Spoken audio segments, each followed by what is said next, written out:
बिस्मिल्लाहिर्रहमानिर्रहीम अस्सलाम वालेकुम। हाँ जी बच्चों, अच्छा भाई, चैप्टर नंबर 3 का अभी ये पोर्शन चल रहा है और उसका ये चौथा टॉपिक है हमारा। और इसमें ज़ाहिर है कि अब आ गया टॉपिक उसवा रसूल यानी कि नबी करीम सल्लल्लाहु अलैहि वसल्लम की ज़िंदगी और उससे हमारी जो अमली ज़िंदगी है उससे हम क्या सबक ले सकते हैं। अब उसमें जो पहला टाइटल है कि वो नबी करीम सल्लल्लाहु अलैहि वसल्लम का जो बचपन जो था वो कैसे गुजरा और उनकी जवानी कैसे गुजरी। तो ज़ाहिर है कि नबी करीम सल्लल्लाहु अलैहि वसल्लम ने जैसी लाइफ गुजारी है उस लाइफ को हम सामने रखेंगे, पता चलेगा तो उस हिसाब से हम अपनी लाइफ को भी बेहतर करेंगे। जैसे जैसे उन्होंने काम किए वही हम काम करें। तो ये चैप्टर जो है उसके मुतल्लिक है। तो अगेन मैं यही कहूँगा कि चैप्टर को ज़रूर हमें पढ़ना चाहिए, सवाब के लिए भी और ज़ाहिर है कि अपनी पढ़ाई के लिए भी, क्योंकि हमारा जो पेपर होना है उसमें शायद कंसेप्चुअल भी आ जाए, तो कोई पता नहीं है। तो जितनी रीडिंग अच्छी होगी आपकी वो बेहतर होगा आपके पेपर के पॉइंट ऑफ व्यू से। तो चलें जी, रीडिंग शुरू करते हैं। हज़रत मोहम्मद रसूलुल्लाह सल्लल्लाहु अलैहि वसल्लम की वलादत बासआदत यानी कि आपकी जो पैदाइश है 12 रबीउल अव्वल बरोज़ पीर यानी सोमवार वाले दिन बमुताबिक 22 अप्रैल 571 ईस्वी में हुई। ठीक है जी। तो ये पहला क्वेश्चन भी है कि उन्होंने पूछा हुआ होगा शॉर्ट क्वेश्चन कि नबी करीम सल्लल्लाहु अलैहि वसल्लम की जो विलादत है वो कब हुई, ठीक है, उसकी डेट क्या है। तो ये पहली जो लाइन है ये सारी हम उस पहला जो शॉर्ट क्वेश्चन है उसके लिए हमने इसको याद कर लेना है। आगे चलते हैं। आप सल्लल्लाहु अलैहि वसल्लम के वालिद माजिद हज़रत अब्दुल्ला आप सल्लल्लाहु अलैहि वसल्लम की पैदाइश से करीबन 2 माह पहले इंतकाल फरमा चुके थे। यानी एक बात तो हमें पता चल गई कि नबी करीम सल्लल्लाहु अलैहि वसल्लम के वालिद का नाम क्या था, अब्दुल्ला, और वो आपके पैदा होने से 2 माह पहले जो है वो वफ़ात पा चुके थे। तो आप सल्लल्लाहु अलैहि वसल्लम की वालदा माजिदा यानी कि आप अम्मी हैं हज़रत सैयदना आमना आप सल्लल्लाहु अलैहि वसल्लम की पैदाइश के 6 साल बाद वफ़ात पा गई। ठीक है। तो अब ये भी डेट्स हैं बेसिकली जो हमें याद रखनी है कि आप सल्लल्लाहु अलैहि वसल्लम की जो वालदा हैं उनका नाम है हज़रत आमना और वो आपके जो 6 साल जब गुजरे हैं नबी करीम सल्लल्लाहु अलैहि वसल्लम तो उसके बाद वो भी वफ़ात पा गई। तो उसके बाद आप सल्लल्लाहु अलैहि वसल्लम के दादा जान हज़रत अब्दुल मुत्तलिब ने आपकी परवरिश की और जब आप सल्लल्लाहु अलैहि वसल्लम की उम्र मुबारक 8 साल हुई तो वो भी इस दुनिया से रुखसत फरमा गए। यानी 2 साल बाद जो हैं वो उनके दादा भी चल बसे हैं।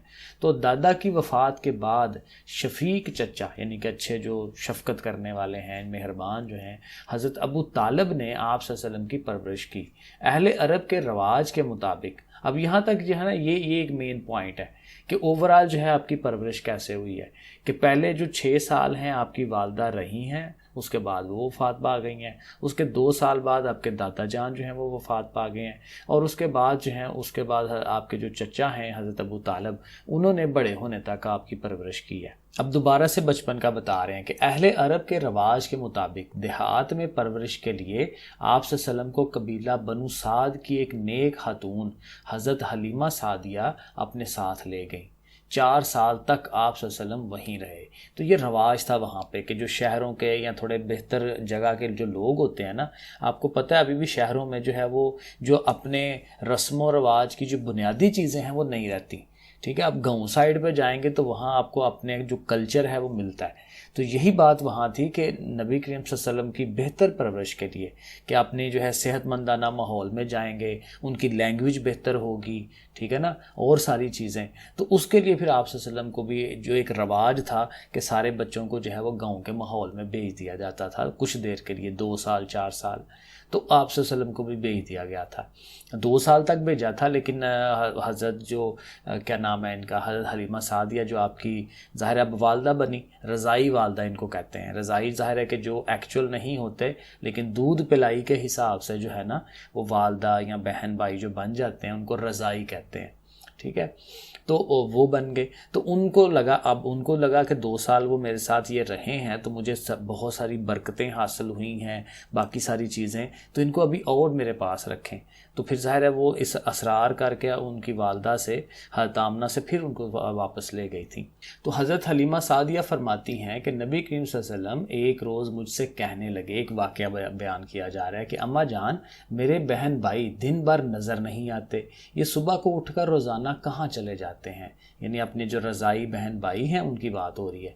मैंने कहा, यानी हज़रत हलीमा सादिया कह रही हैं कि मैंने कहा ये लोग बकरियां चराने जाते हैं, यानी बकरियां, ज़ाहिर है गाँव के माहौल में अभी भी ऐसा ही है कि भेड़ बकरियां हैं या भैंसें हैं तो उनको खुली जगह पे ले जाते हैं जहाँ पे घास वगैरह है, तो खुद ही वो चर लेती हैं, तो चारे का जो खर्चा है थोड़ा बच जाता है।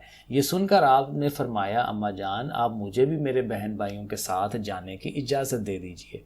चुनाचे आप सल्लल्लाहु अलैहि वसल्लम के असरार पर आप सल्लल्लाहु अलैहि वसल्लम को हज़रत हलीमा सादिया रज़ियल्लाहु अन्हा ने अपने बच्चों के साथ चरागाह जाने की इजाज़त दे दी। ज़ाहिर है कि उस जगह होगी जहाँ पे वो चरती हैं बकरियाँ वगैरह, और आप सल्लल्लाहु अलैहि वसल्लम रोज़ाना जहाँ हज़रत हलीमा की बकरियाँ चरती थी तशरीफ़ ले जाते रहे और बकरियाँ चरागाहों में ले जाकर उनकी देखभाल करते रहे। हज़रत अब्बास रज़ियल्लाहु अन्हु बयान करते हैं कि मैंने अर्ज़ किया, या रसूलुल्लाह सल्लल्लाहु अलैहि वसल्लम, आप हातमुन नबीयीन की नबूवत पर दलालत करने वाली एक ख़ास निशानी ने मुझे आपके दीन में दाखिल होने की तरगीब थी। यानी जब नबी के हम बड़े हो गए हैं, अपनी जो है वो पैगाम लोगों तक पहुंचा रहे हैं, तो हज़रत अब्बास बता रहे हैं कि मैंने इस्लाम कबूल किया। तो कहते हैं एक मुझे दलील पहले मिल चुकी हुई थी, तो कहते हैं कि मैंने देखा कि आप अयाम तफूलियत में, जब बच्चा बहुत छोटा होता है पंगूड़े वगैरह में, गहवारे के अंदर यानी कोई पंगूड़े के अंदर चाँद के साथ खेला करते थे और उंगली मुबारक के साथ जिस तरफ इशारा फरमाया करते थे चांद उसी तरफ झुक जाता था। आप सल्लल्लाहु अलैहि वसल्लम ने फरमाया मैं उसके साथ बातें करता था और वो मेरे साथ बातें करता था और मुझे रोने नहीं देता था। तो ज़ाहिर है बड़े लोगों की ये निशानियाँ होती हैं जो अल्लाह के बहुत नज़दीक हैं, तो अल्लाह के सबसे जो मुक़द्दस बंदे हैं वो हैं, तो फिर ज़ाहिर है अल्लाह की बनाई हुई चीज़ें तो उनके साथ जो है वो तो फिर और ही मामला हो गया ना। तो आप हातमुन नबीयीन सल्लल्लाहु अलैहि वसल्लम की ज़ुबान मुबारक से अदा होने वाला सबसे अव्वल कलाम, यानी सबसे पहली बात जो थी अल्लाह की हम्दो सना पर मबनी था, यानी पहली बात ही अल्लाह की तारीफ़ों के ज़ाहिर वो निकली है। जब हजूर अक़दस हातमुन नबीयीन सल्लल्लाहु अलैहि वसल्लम हज़रत हलीमा रज़ियल्लाहु अन्हा के घर से मक्का मुकरमा वापस पहुँच गए और अपनी वालदा मोहतरमा के पास रहने लगे, तो हज़रत उम्मे ऐमन रज़ियल्लाहु अन्हा आप सल्लल्लाहु अलैहि वसल्लम की खातरदारी और हिदमत गुजारी में दिन रात जी जान से मसरूफ़ रहने लगी। यानी कि जब आ गए हैं तो फिर ज़ाहिर है कि हज़रत उम्मे ऐमन जो है वो आपकी हिदमत में जो है वो लग गई। नेक्स्ट टॉपिक है राहत रसानी और हिदमत हल्क। अब ये एक टॉपिक है, इसके ऊपर ये लॉन्ग क्वेश्चन भी है, तो वो मैंने वैसे लिख के दिया है क्योंकि यहाँ से वो लॉन्ग बन नहीं था रहा, ठीक है, वो मैंने लिखा है, मैं आपको दिखा देता हूँ कि नबी करीम सल्लल्लाहु अलैहि वसल्लम की वजह से लोगों को क्या फ़ायदा पहुँचा है। तो एक दफ़ा अरब में, अब ये एक दो वाक़या है, एक दफ़ा अरब में सख्त कहत पड़ गया। कहत यही होता है कि खाने पीने की चीज़ें नहीं मिल रही, ठीक है, वो जो फसलें उगाई जाती हैं वो नहीं उग रही, पानी नहीं है। तो सरदारान अरब काबा के मतवली यानी कि हज़रत अबू तालिब के पास आए। उन्होंने नबी करीम सल्लल्लाहु अलैहि वसल्लम को साथ लिया, यानी हज़रत अबू तालिब जब हरम में दीवार काबा से टेक लगाकर बिठा दिया और दुआ मांगने में मशगूल हो गए। आपको ज़ाहिर आप छोटे थे तो आपको उठा के लेके आए हैं और साथ जो खाना काबा की दीवार है उनके साथ टेक लगा दी उनकी, ठीक है, नबी करीम सल्लल्लाहु अलैहि वसल्लम की, तो काफ़ी छोटे होंगे ना। दुआ के दरमियान हजूर सल्लल्लाहु अलैहि वसल्लम ने भी अपनी उंगली मुबारक को आसमान की तरफ उठा दिया, तो एकदम चारों तरफ से बदलियां नमूदार हुईं और फ़ौरन ही इस ज़ोर की बारिश बरसी कि ज़मीन सैराब हो गई। अब देखें ना, अरब के अंदर बारिश बड़ी मुश्किल से आती है, तो ये नबी करीम सल्लल्लाहु अलैहि वसल्लम का मौजज़ा हो गया कि आपने उंगली का इशारा किया है तो अल्लाह ताला ने कहा ठीक है कोई मसला नहीं है, तो बारिश जो है बादल शादल उनको भेज दिया और बारिश ऐसी बरसी है कि सारा कहत जो है वो दूर हो गया। जंगलों और मैदानों में हर तरफ पानी ही पानी नज़र आने लगा, क्योंकि पानी होगा तो ज़ाहिर है कि फसलें वगैरह होती हैं ना। तो चटील मैदानों की ज़मीनें सरसब्ज़ व शादाब हो गई और कहत ख़त्म हो गया। आगे ये दूसरा वाक़या है कि पूरे अरब के मज़लूमों की राहत रसानी और क़याम अमन के लिए आपने हल्फुल फजूल नामी मुआहदे में भी शिरकत फरमाई। अब ये फजूल वो आम वाला फजूल नहीं जो हम कहते हैं, ये अरबी के लफ्ज़ हैं, ठीक है, तो उसका कोई और मीनिंग होगा। तो हल्फुल फजूल नामी मुआहदे में भी शिरकत फरमाई। इस मुआहदे के शुरका ने ये तय किया कि मुल्क से बदअमनी को दूर करेंगे, मज़लूमों, मुसाफिरों और गरीबों की हिफाजत और मदद करेंगे और किसी जालिम या गासिब को मक्का में नहीं रहने देंगे। इस मुआहदे से आप सल्लल्लाहु अलैहि वसल्लम को इतनी खुशी हुई कि आप हातमुन नबीयीन फरमाया करते थे कि अगर इस मुआहदे के बदले में कोई मुझे सुर्ख ऊँट भी देता तो मुझे इतनी खुशी ना होती। तो ये देखें ना, ये चूँकि लोगों के फ़ायदे की बात थी तो आप सल्लल्लाहु अलैहि वसल्लम इसमें इतना खुश हुए। आपकी तबीयत देखें कैसी है कि आप मज़लूमों की जो दाद रसी है उसके लिए कितना तैयार रहते थे। तो वो कह रहे हैं कि सुरख ऊँट जो है बहुत बड़ी बात होती थी, बहुत महंगी चीज़ आप कह लें, तो वो भी अगर दे दे तो कहते हैं उतनी खुशी ना होती जितनी मुझे उसकी हुई है। सो एक दफ़ा एक औरत ने आप सल्लल्लाहु अलैहि वसल्लम को अपनी मदद के लिए पुकारा तो आप सल्लल्लाहु अलैहि वसल्लम ने उसकी दाद रसी फरमाई, यानी बात सुनी, जो उसकी हाजत थी उसको दूर किया। तो ये सारे वो पॉइंट्स बताए जा रहे हैं कि आप सल्लल्लाहु अलैहि वसल्लम की वजह से लोगों को कितना फ़ायदा पहुंचा। इफ़्फ़त व हया, अब ज़ाहिर है कि ये शर्म हया की बात हो रही है कि अपने आप को कैसे इंसान रखता है, शर्म हया इंसान में है कि नहीं। सो देखें, कहते हैं जी नबी करीम सल्लल्लाहु अलैहि वसल्लम हया के पेकर थे, यानी टोटल मुकम्मल हयादार थे कि जो एग्जाम्पल किसी ने हया की लेनी है, शर्म हया की, तो आप सल्लल्लाहु अलैहि वसल्लम को देख लेता। आप सल्लल्लाहु अलैहि वसल्लम की इफ़्फ़त व हया के हवाले से रवायत है कि आप सल्लल्लाहु अलैहि वसल्लम पर्दादार कंवारी लड़की से भी ज़्यादा हया वाले थे। आप देखें ना, ख़वातीन कितना जो है अपना ध्यान रखती हैं। तो अभी शादी भी नहीं तो उससे पहले कितना कोई खातून अपना ध्यान रख लिया होगी लड़की, तो कहते हैं कि उनसे भी ज़्यादा। तो ज़ाहिर है कि शर्म हया जो देखें लेना, आजकल हमारे क्या हालात हैं, लड़कों को खासकर पता है हम लोग किस माहौल में रह रहे होते हैं, कैसी गालियाँ, ये वो उल्टा सीधा काम चल रहा होता है, मजाक उल्टे सीधे चल रहे होते हैं। लेकिन अब देखें उस टाइम क्या सिचुएशन थी, कितनी नबी करीम सल्लल्लाहु अलैहि वसल्लम हया फरमाते थे। तो इस ज़माने में घरों में बाकायदा तहारत खानों का रवाज नहीं था। ज़ाहिर है पुराना ज़माना है, इंडिया में तो आजकल भी देख लें कि बड़ा मुश्किल से वो उनके जो है वो बन रहे हैं, तो गुसलखाने जो है तहारत खाने वो नहीं थे होते। तो ज़ाहिर है कि क़ज़ाए हाजत के लिए बहुत दूर जाना पड़ता था, वाशरूम की हाजत के लिए। तो फिर ये बता रहे हैं कि क़ज़ाए हाजत के लिए आप सल्लल्लाहु अलैहि वसल्लम आबादी से दूर दराज तक निकल जाते। अब ज़ाहिर इतने हयारदार थे कि किसी की नज़र ना पड़ जाए मेरे ऊपर। आम बंदा, चूँकि वो रूटीन थी उस टाइम, तो आम बंदा का कहाँ ध्यान रखता होगा, लेकिन आप सल्लल्लाहु अलैहि वसल्लम इतना ध्यान रखते थे कि दूर दराज निकल गए कि किसी बंदे की नज़र ना पड़े। और हज़रत जाबिर बिन अब्दुल्ला बयान करते हैं कि आप सल्लल्लाहु अलैहि वसल्लम आबादी से बहुत दूर चले जाते, यहाँ तक कि कोई आप सल्लल्लाहु अलैहि वसल्लम को देख नहीं सकता था। अब देखें ना, ख़वातीन को होगा इस तरह, लेकिन आदमी होते हुए इतनी एहतियात कर रहे हैं कि कोई मुझे इस हालत में ना देखे। अब ये टॉपिक आ गया बहन भाइयों और दोस्तों से हुस्न सलूक। अब उनके साथ रवैया किस तरह का है। तो आप सल्लल्लाहु अलैहि वसल्लम के सगे बहन भाई नहीं थे, क्योंकि ज़ाहिर है वालदा तो भी फौत होगी, वालिद उससे पहले ही फौत हो गए। तो आप सल्लल्लाहु अलैहि वसल्लम की रज़ाई बहन, रज़ाई मैंने बताया था ना, वो लोग जो आपके दूध उसमें शरीक हैं, जिन ख़वातीन का आपने दूध पिया है, ठीक है, उन ख़वातीन का, उनके जो अपने बच्चे हैं उनका जिन्होंने दूध पिया है, तो वो बहन भाई हो जाते हैं। रज़ाई बहन भाई इसका वर्ड हम यूज़ करते हैं, दूध जिन्होंने इकट्ठा पिया हो, एक ही माँ का दूध पिया हो। कि रज़ाई बहन हज़रत शीमा नबी करीम सल्लल्लाहु अलैहि वसल्लम की गोद में खिलाया करती थी। नबी करीम सल्लल्लाहु अलैहि वसल्लम को गोद में, ज़ाहिर वो बड़ी होंगी ना, और पंगूड़े में लोरियाँ देती थी। ग़ज़वा हुनैन में हज़रत शीमा कैदियों में शामिल थी। ग़ज़वा हुनैन जब हुआ, ये पीछे हमने पढ़ा है चैप्टर, उन्होंने नबी करीम सल्लल्लाहु अलैहि वसल्लम को अपना तारुफ करवाया। ज़ाहिर है अब अपनी अपनी जगह पे आ गए हुए हैं ना, तो इतना टाइम गुजर गया हुआ है, तो अब वो अपना तारुफ करवा रही हैं कि मैं तो आपकी बहन लगती हूँ।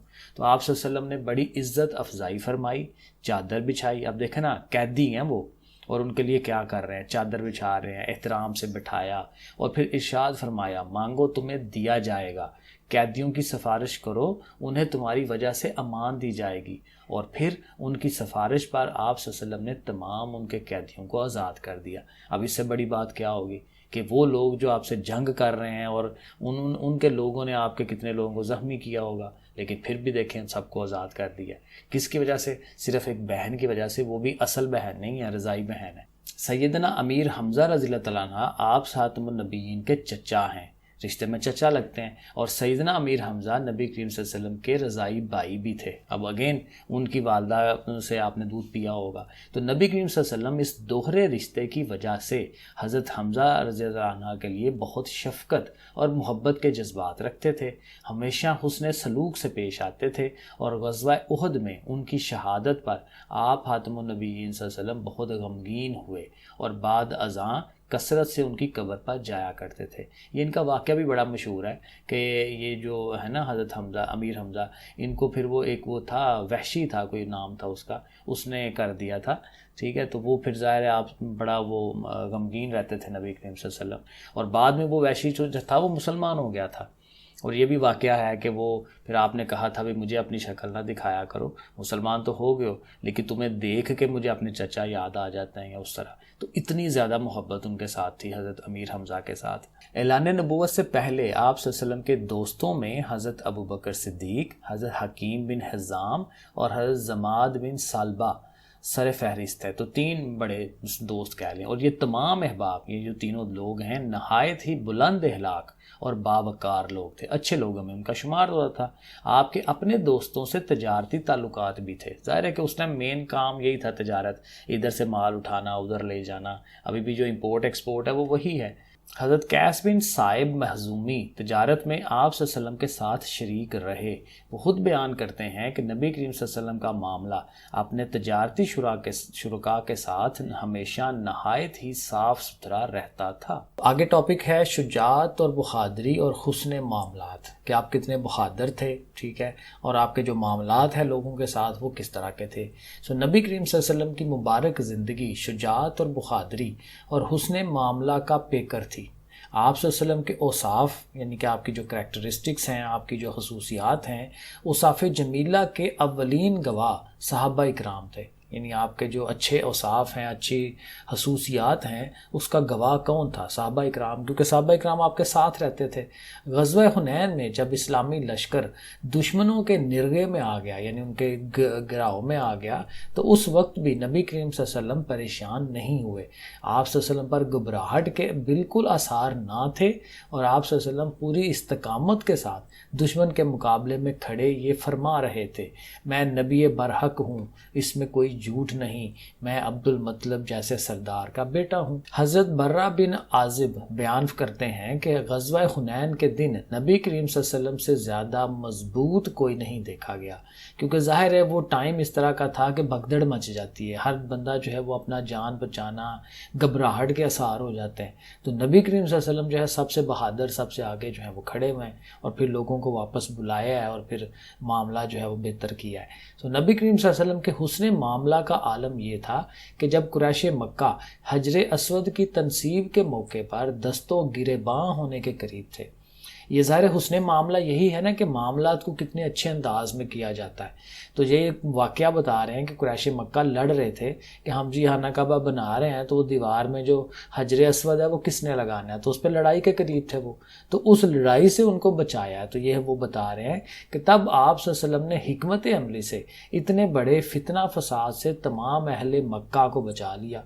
हजर अस्वद को एक चादर में रख कर हर कबीले के मोतबर अफराद को चादर पकड़ने का कहा।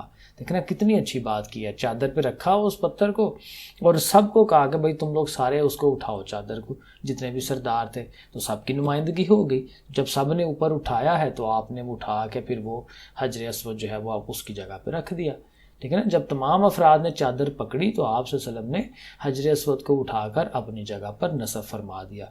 ये सारी हो गई हमारी रीडिंग। अब चलते हैं एक्सरसाइज पे। तो एक्सरसाइज में आए, ज़ाहिर है पहले MCQs होते हैं। नबी करीम सल्लल्लाहु अलैहि वसल्लम की तारीख़ पैदाइश, तो ये ज़ाहिर है 22 अप्रैल 571 ईस्वी है। नंबर 2 है दादा जान हज़रत अब्दुल मुत्तलिब के इंतकाल के वक्त नबी करीम सल्लल्लाहु अलैहि वसल्लम की उम्र मुबारक कितनी थी? तो ज़ाहिर है कि 8 साल थी। नबी करीम सल्लल्लाहु अलैहि वसल्लम के बचपन में अरब में कहत पड़ा तो नबी करीम सल्लल्लाहु अलैहि वसल्लम ने क्या किया?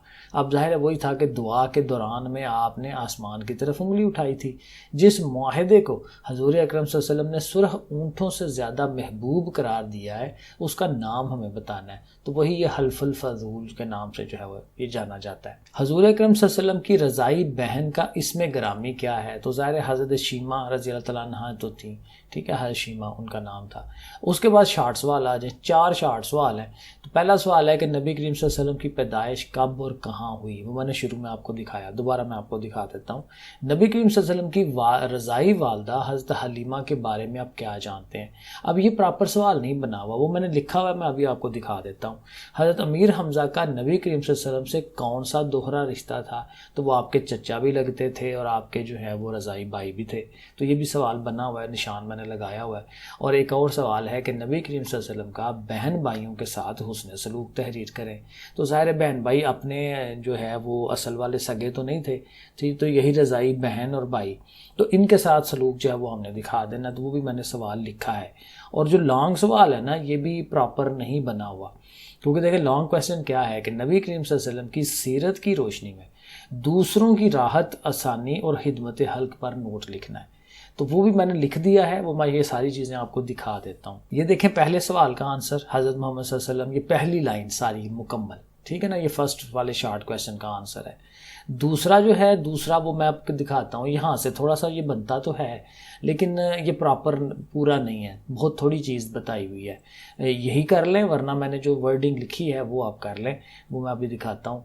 और एक सवाल का आंसर नीचे था शॉर्ट क्वेश्चन का, ये 3 वाले का, कि सैयदना अमीर हमज़ा आप सब उनके चचा भी थे और आपके रज़ाई भाई भी थे। तो ये यहाँ से लेके यहाँ तक ये ज़ाहिर 2 लाइनें बनती हैं, तो ये लिख लेना। अब आ जाए जो मैंने सवालों के आंसर लिखे हैं। तो ये देखें जी, ये मैंने लिखा, उर्दू की लिखाई आपके सामने ही है मेरी, लिख के मैंने तस्वीर खींच ली थी इसकी। तो जो दूसरा सवाल था ना, हलीमा सादिया रज़ियल्लाहु अन्हा नबी करीम सल्लल्लाहु अलैहि वसल्लम की रज़ाई वालिदा थी। पहले आप ये लिखें, आपका ताल्लुक बनु साद से था, ठीक है ना, एक तो उनका ताल्लुक भी बता दिया कहाँ से था। और हजूर अकरम सल्लल्लाहु अलैहि वसल्लम 4 साल तक आपके पास रहे, ये भी हम बता सकते हैं उनको। और ये भी एक और इन्फॉर्मेशन कि आपने ग़ज़वा हुनैन के बाद इस्लाम कबूल कर लिया था।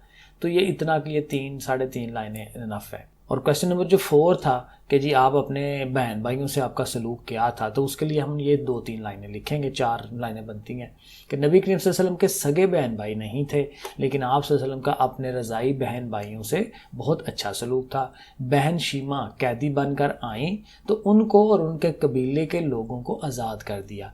सैयदना अमीर हमज़ा से भी आपको बहुत मोहब्बत थी और उनकी शहादत पर आप जो है बहुत गमगीन रहते थे, ठीक है ना, ये हो गया। अब आ जाए लॉन्ग के ऊपर, ये लॉन्ग भी मैंने लिखा है। सो लॉन्ग क्वेश्चन का आंसर क्या बनेगा कि अगर आप सल्लल्लाहु अलैहि वसल्लम की ज़िंदगी पर नज़र दौड़ाई जाए तो पता चलेगा कि आप सल्लल्लाहु अलैहि वसल्लम ने सारी ज़िंदगी दूसरों को राहत और आराम पहुंचाया, ठीक है ना, पहले एक थोड़ा सा इंट्रोडक्शन दिया जाता है, और महलूके खुदा को फ़ायदा पहुंचाते रहे। अरब में जब कहत पड़ा, अब ज़रा वो वाक़े को साथ मिलाना है कि कैसे आप सल्लल्लाहु अलैहि वसल्लम ने लोगों को फ़ायदा पहुंचाया। तो अरब में जब कहत पड़ा तो आप सल्लल्लाहु अलैहि वसल्लम जो कि बहुत छोटे थे, उनकी मौजूदगी में काबा में दुआ करवाई गई।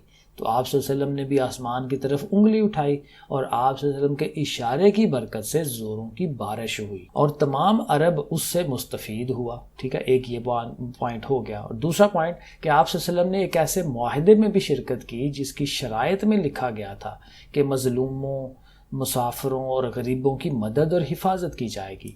और आप सल्लल्लाहु अलैहि वसल्लम इस मुआहदे से इतने खुश थे कि आप कहते कि अगर कोई मुझे इस मुआहदे के बदले सुर्ख ऊँट भी दे तो मुझे इतनी खुशी ना होती। आप हमेशा और हर वक्त मजलूमों की मदद के लिए तैयार रहे। अगर कोई बूढ़ी औरत भी आपको पुकारती तो आप सल्लल्लाहु अलैहि वसल्लम ज़रूर उसकी मदद को जाते, ठीक है ना। ये आपका प्रॉपर एक लॉन्ग सवाल भी बन जाएगा। सो दैट्स इट, ये आपका पूरा चैप्टर हो गया। रेडी करें इसे, नेक्स्ट इंशाल्लाह अगली वीडियो बनाते हैं। ओके, फिर अल्लाह हाफिज़।